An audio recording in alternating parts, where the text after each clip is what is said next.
이번 명품백 논란의 핵심 쟁점 중 하나가 마침내 폭로되었습니다. 명품백을 받은 김건희 여사의 행위는 이미 문제로 지적됐지만 윤석열 대통령이 이를 알고도 신고하지 않았다는 사실이 드러나면서 상황이 급변했습니다. 끝까지 몰랐다고 부인하던 윤 대통령의 거짓말이 대통령실에서 검사에게 보낸 문자로 인해 모두 들통나고 말았습니다. 윤석열 대통령은 김건희 여사의 명품백 수수 사실을 알고도 신고하지 않은 것으로 밝혀졌습니다. 이대로라면 당연히 입건되어야 마땅합니다. 이번 사건을 폭로하기에 앞서 구독과 좋아요를 부탁드립니다. 대통령실은 김건희 여사가 수수한 명품 가방과 관련해 윤석열 대통령이 이를 신고했는지 여부를 묻는 검찰의 공문에 답변을 보낸 것으로 확인되었습니다. 그 답변에는 윤 대통령이 김 여사의 명품 가방 수수 사실을 감독기관 등에 신고하지 않았다는 내용이 담겨 있었습니다.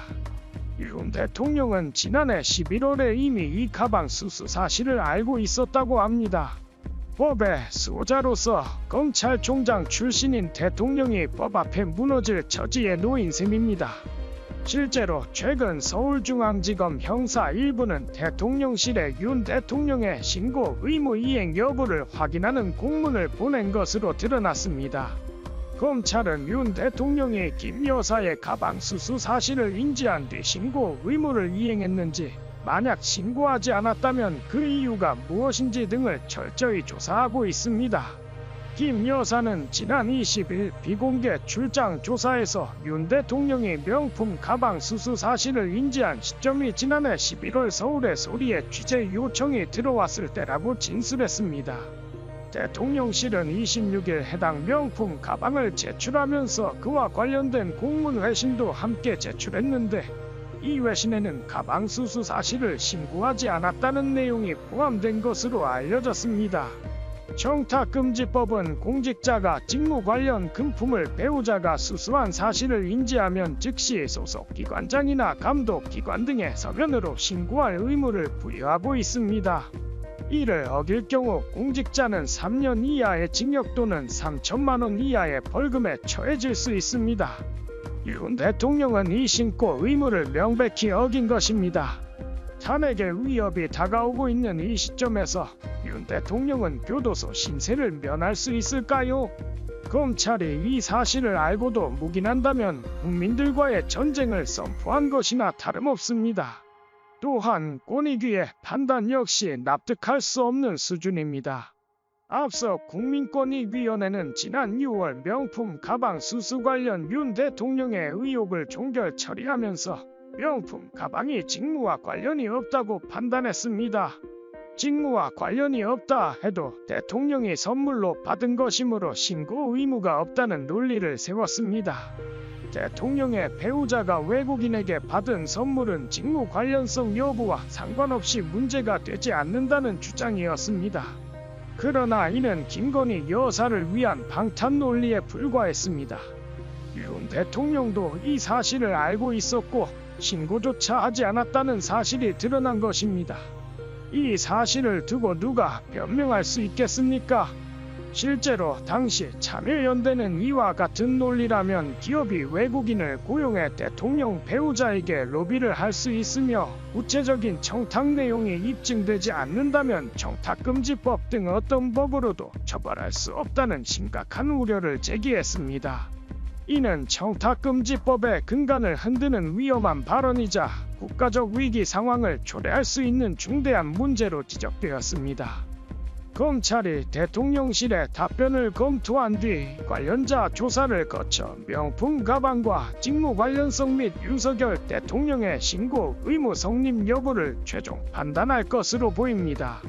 만약 직무 관련성이 없다고 판단하거나 설령 있다고 하더라도 신고 의무가 없다는 논리가 받아들여진다면 검찰의 처분 이후에도 이 논란은 끝나지 않을 것입니다. 지난 6개월 동안 질질 끌어온 제2부속실 설치 문제, 이제야 그 이유를 이해하셨습니까? 이 모든 것은 보여주기식 쇼에 불과합니다. 김건희와 윤 대통령이 반성하는 척하는 모습을 보여주기 위해 억지로 제2부속실을 설치하고 있는 것입니다. 바로 이 때문에 어제부터 대통령실의 직제 개편 작업이 속속 보도되고 있는 것입니다. 여권 관계자들에 따르면 대통령실은 시행령을 통해 대통령 비서실 직제를 개정하고 조만간 제2부속실을 구성할 방침이라고 합니다. 윤석열 대통령이 관련 절차를 검토할 것을 직접 지시한 것으로 알려졌습니다. 제2부속실은 오는 8월 중으로 설치를 마무리할 예정이며 이 부서가 영부인의 일정과 메시지 등을 전담해 보좌하게 됩니다. 그런데 앞서 윤 대통령은 대선 후보 시절인 2021년 12월 제왕적 대통령제를 종식시키겠다는 취지로 제2부속실 폐지를 공약한 바 있었습니다. 그러나 정부 출범 이후 김건희 여사를 둘러싼 각종 의혹과 사건들이 끊임없이 제기되면서 여당과 야당할 것 없이 제2부속실의 필요성을 역설하는 목소리가 커졌습니다. 특히 대통령실이 확보하지 못한 김 여사 관련 사진들이 팬클럽을 통해 외부에 공개되거나 김 여사의 외부 일정을 민간인이 수행하는 등 끊임없는 잡음이 계속되어 왔습니다. 심지어 최근 국민의힘 전당대회 과정에서도 한동훈 대표를 비롯한 모든 당권 주자들이 제2부속실 설치의 필요성에 공감하기도 했습니다. 한 대표는 제2부속실 설치를 더 이상 미루면 안 된다며 대표가 되면 대통령실에 적극적으로 요청하겠다고 공언했습니다. 윤 대통령도 김건희 여사의 명품백 수수 의혹이 불거진 지난 2월 KBS 신년대담에서 제2부속실 설치 가능성을 검토하고 있다고 언급하며 여지를 남긴 바 있습니다. 이제 와서 미온적인 태도를 보이던 대통령실이 급히 제2부속실 설치를 서두르는 이유는 김 여사의 명품백과 관련된 리스크를 더 이상 방치할 수 없다는 절박한 인식이 작용한 것으로 보입니다. 그러나 문제는 제2부속실의 구성원들을 보면 우려가 더 앞선다는 점입니다. 신임 2부속실장으로는 장순칠 대통령 시민사회 수석실 시민사회 비서관이 유력하게 검토되고 있는 것으로 전해집니다. 장 비서관은 국민의힘 이양수 의원실 보좌관 출신으로 2021년 윤석열 대통령의 정치 입문 초기부터 함께 활동한 친윤 인사로 알려져 있습니다. 지난 대선에서는 선대위 수석 부대변인을 맡았고 인수위원회 기획조정분과 전문위원으로도 활동했습니다. 지난해 12월에는 대통령 국민공간 비서관실 선임 행정관에서 시민사회 수석실 국민공간 비서관으로 승진한 인물입니다. 대통령 배우자 등을 감찰하는 특별감찰관에 대한 국회의 추천만 기다릴 것이 아니라 대통령실이 먼저 공식적으로 요청하는 것이 옳습니다.